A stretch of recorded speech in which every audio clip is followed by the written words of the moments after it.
ఈ రోజు నేను మీ ముందుకు ఒక సరికొత్త వంటకంతో వచ్చాను. అదే మరి కొరమీను చేపల పులుసు ఎలా వండుకోవాలో చూద్దామా. మరి కొరమీను చేపల పులుసు ఎలా తయారు చేసుకోవాలో చూద్దాం రండి.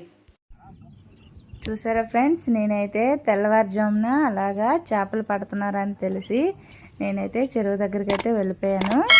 చూడండి, పక్షులు కిలకిలలు కూడా విన్నాను. చాలా హ్యాపీ అనిపించింది. తెల్లవారు లెగిసి ఆ పక్షులు అరుపులు వింటుంటే హాయిగా అనిపించింది. చూడండి, కొరమీను చేపలు అయితే అక్కడ పట్టేశారండి. నేనైతే కొరమీను చేపలు అనేవి తీసుకున్నాను. చూడండి, ఇవి కొరమీను చేపలు అండి. కొరమీను చేపలు నేను ఇంటి దగ్గర చేయించుకోకుండా అక్కడే చేపలు చేయించే వాళ్ళకి ఇచ్చేసాను. అతనైతే చూడండి, ఒకప్పట్లో అయితే ఈ కొరమీను చేపలని పొయ్యి బూడితో చేసి చక్కగా క్లీన్ చేసేవారు. కానీ ఈ ఆధునిక కాలంలో అయితే చక్కగా ఇలాగ టెక్నిక్స్ ఉపయోగించి తీసేస్తున్నారు. అందుకు టైం వేస్ట్ చేయకూడదని చెప్పేసి నేను అక్కడే చేయించుకుంటున్నాను.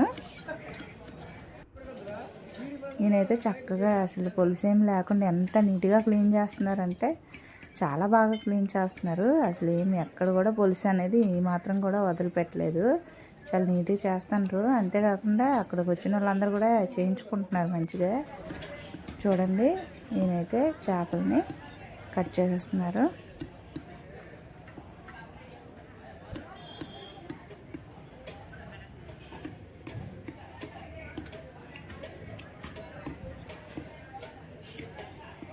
కట్ చేసిన తర్వాత నేనైతే చిన్న చిన్న పీసెస్ చేయండి, మరి పెద్ద పీసెస్ వద్దు అని చెప్పాను.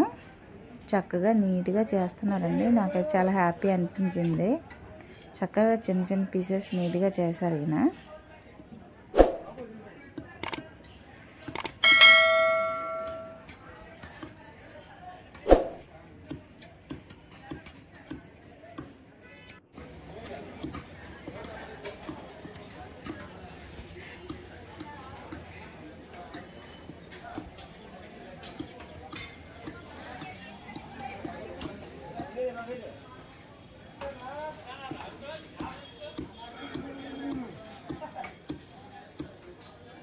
నన్ను ఇంటి దగ్గర చేయాలంటే ఇంత ఫాస్ట్ చేయలేం కాబట్టి నేను అక్కడ చేయించుకున్నాను.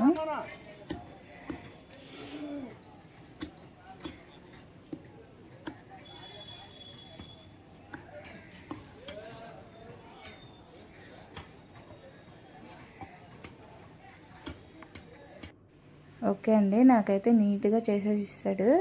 నేనైతే ఫిష్ ముక్కల్ని ఇంటికి పట్టుకొచ్చేసి శుభ్రంగా కడిగి పెట్టేసుకున్నానండి. పెట్టుకున్న తర్వాత స్టవ్ ఆన్ చేసి కడాయి పెట్టి ఆయిల్ వేసి కరివేపాకులు పచ్చిమిర్చి అనేవి యాడ్ చేసుకున్నాను ఫ్రెండ్స్. యాడ్ చేసుకున్న తర్వాత అల్లం వెల్లుల్లి పేస్ట్ యాడ్ చేసుకున్నాను. అలాగే ఆనియన్ పేస్ట్ అనేది యాడ్ చేసుకున్నాను ఫ్రెండ్స్. చేసుకుని శుభ్రంగా కడిగేసుకున్నాను. తర్వాత ఒక స్పూన్ పసుపు వేసి కలిపేసుకున్నాను ఫ్రెండ్స్. అలాగే 2 స్పూన్స్ కారం యాడ్ చేసుకొని శుభ్రంగా కలిపేసుకున్నాను ఫ్రెండ్స్. చూడండి, పచ్చివాసన రాకుండా కలుపుకోవాలి, అలాగైతే బాగుంటుంది. అలాగే 2 స్పూన్స్ సాల్ట్ అనేది యాడ్ చేసుకున్నాను ఫ్రెండ్స్. తర్వాత శుభ్రంగా కలిపేసుకున్నాను. తర్వాత 1 స్పూన్ జీలకర్ర పొడి యాడ్ చేసుకున్నాను. అలాగే 1 స్పూన్ ఫిష్ మసాలా యాడ్ చేసుకుని కలుపుకొని టమాటా ప్యూర్ అనేది యాడ్ చేసుకున్నాను ఫ్రెండ్స్. చక్కగా కలుపుకున్నాను. పచ్చి వాసన అయితే ఏమాత్రం రాలేదు. జ్యూస్ అనేది చాలా చక్కగా తయారైంది ఫ్రెండ్స్. అలాగే నేను ముందుగా నానబెట్టుకుని ఉంచుకున్న చింతపండు పులుసు అనేది యాడ్ చేసుకున్నాను. తర్వాత కొరమీను చేపల ముక్కలు అనేవి అలాగా ఆ పులుసులో యాడ్ చేసుకున్నాను.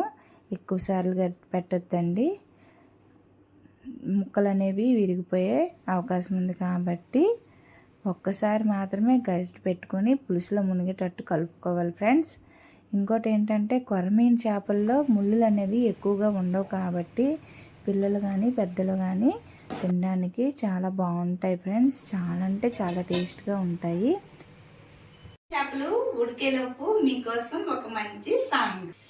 ఏదో ఒక రాగం పిలిచింది వేళ, ఎదలో నిదురించే గతమంతా కదిలేదా, ఏ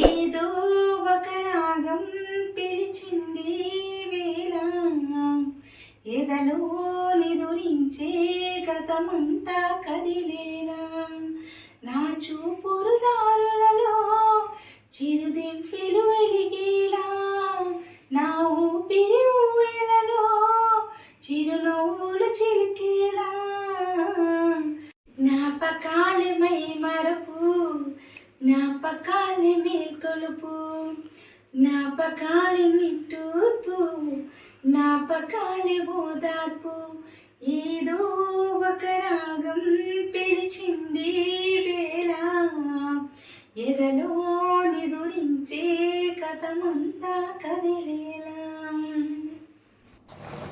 చేపల కూర చూసారండి ఎంత చక్కగా అయిపోయిందో. చూడండి, నాకు ఎప్పుడు కూడా పులుసు వేసిన తర్వాత 10 నుంచి 15 నిమిషాల కూర అనేది నాకు ఎప్పుడు తయారైపోతుందండి. చాలా అంటే చాలా టేస్టీగా ఉండే కొరమీను చేపల పులుసు అయితే రెడీ అయిపోయింది. చూడండి, జ్యూస్ అనేది ఎంత చిక్కగా దగ్గరగా వచ్చేసిందో. పులుసు అనేది చాలా అంటే చాలా టేస్టీగా మంచి వాసన అయితే వస్తుంది ఫ్రెండ్స్. చూడండి, ముక్కలన్నీ దగ్గరగా అయిపోయి ఒకసారి కొత్తిమీరతో అలా గార్నిష్ చేసుకున్నాను ఫ్రెండ్స్. మా పాప అయితే చాలా ఇష్టంగా తింటుంది.